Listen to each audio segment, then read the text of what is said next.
Welcome everybody to Vibing Out Loud. This is your host Joe, and I'm glad to have a special guest in today. Can you introduce yourself for him? Hi, my name is Nathan Stax, and I am a small business owner and tattoo artist here in Austin, Texas.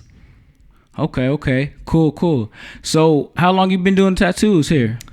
I got into the industry back in 2016, so it's been around 6 or 7 years now. Okay, so you tattoo here in Austin?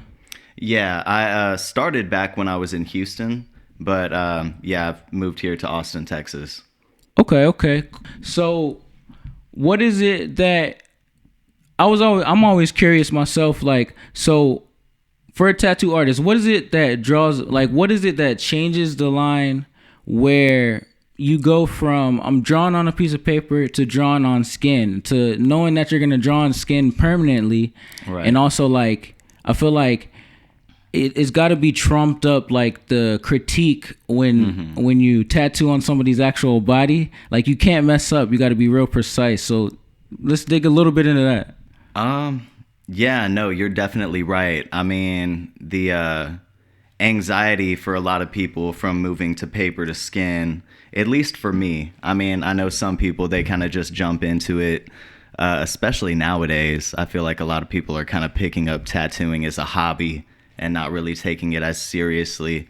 But for me, I was definitely, like, you never want to mess up, right? You know, that's on somebody for life, and that comes with a little bit of responsibility on our ends, at least from any good artist. They're going to care, you know, about what they're doing to people.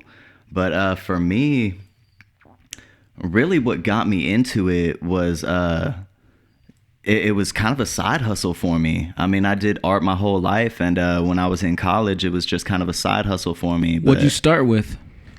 Like, give us a detail of, like, the projection of how you started and, like, right, where it grew or where it blossomed, or like what things inspired you along the way.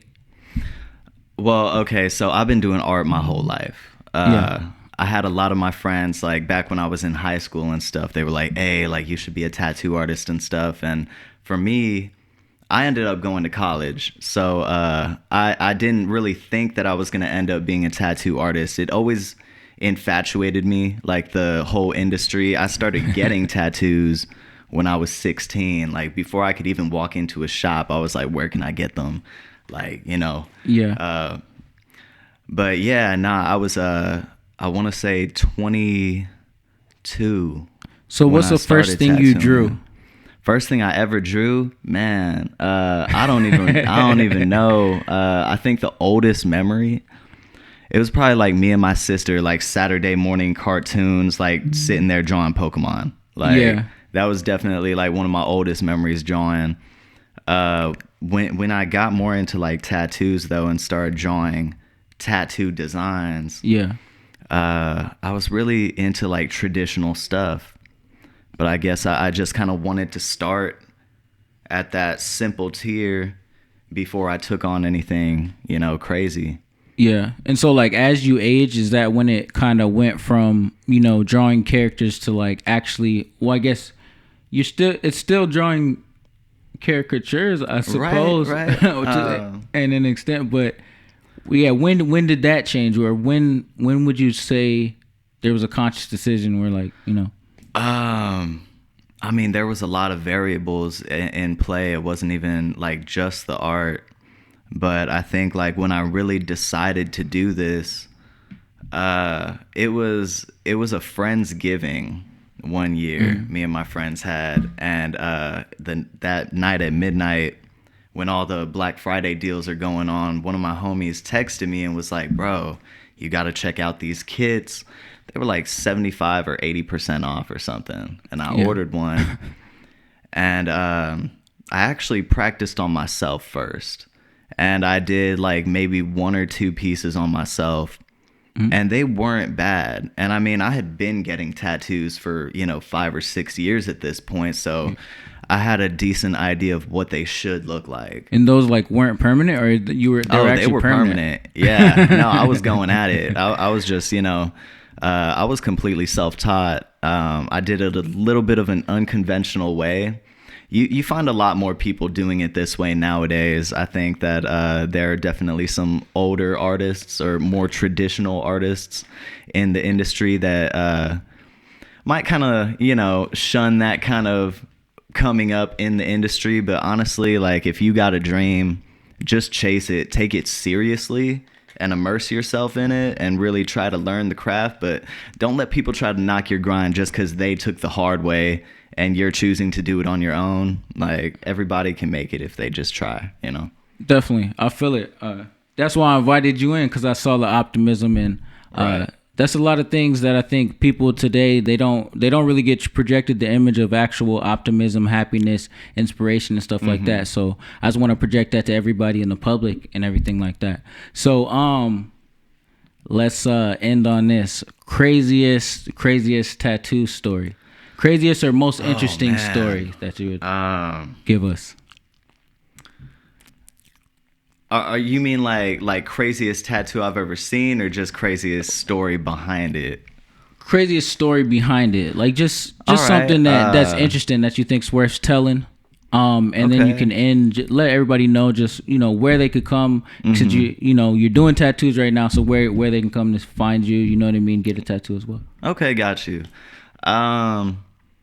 I'd say one of the craziest clients that I had, it was a college student here at UT actually.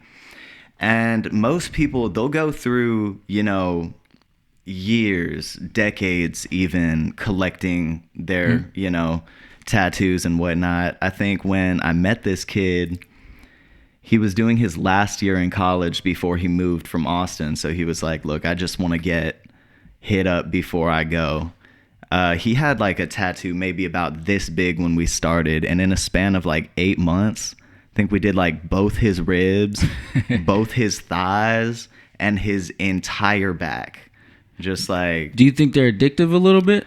Definitely. Yeah, definitely. I mean, there's a lot that goes into tattoos, and I think it's different for everybody. Yeah. But as a tattoo artist, I feel like you really end up getting to know people in like, I feel like I'm like their therapist at some point. Yeah. It's like, y'all wait for y'all's next session. I'm sitting there. How do you feel about that? It's interesting. So it's like people always, they seem to want to project themselves a little bit in the tattoo and the art. You know what I mean? Like something that speaks to them and their character a lot of times, huh? I mean, yeah, I think that's kind of what tattoos are about. It's an outward expression, or it's an inward feeling, but an outward expression, So me personally, I feel like every tattoo I get, I become a little bit more of who I am on the inside, just represented on the outside. Definitely. What's your favorite thing to draw? Oh man, that's a tough one. Okay, favorite I think my favorite thing to do is probably like neo-traditional or Japanese traditional type styles. Very irizumi, flowy sleeves and back pieces, like full pieces. But I think like you do like animals and stuff? Yeah. I can pretty much do, I mean, I've done everything under the sun at this point, but I think what I'm most known for is black and gray realism. That seems to be what people gravitate to me for. Okay.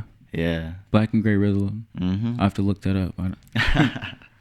All right. Lastly, let them know, where can we get a tattoo from you in the city? I'm located downtown off of Guadalupe, right next to West Campus, 600 West 28th Street, For the People Tattoo Studios, one of the highest rated shops right now in Austin.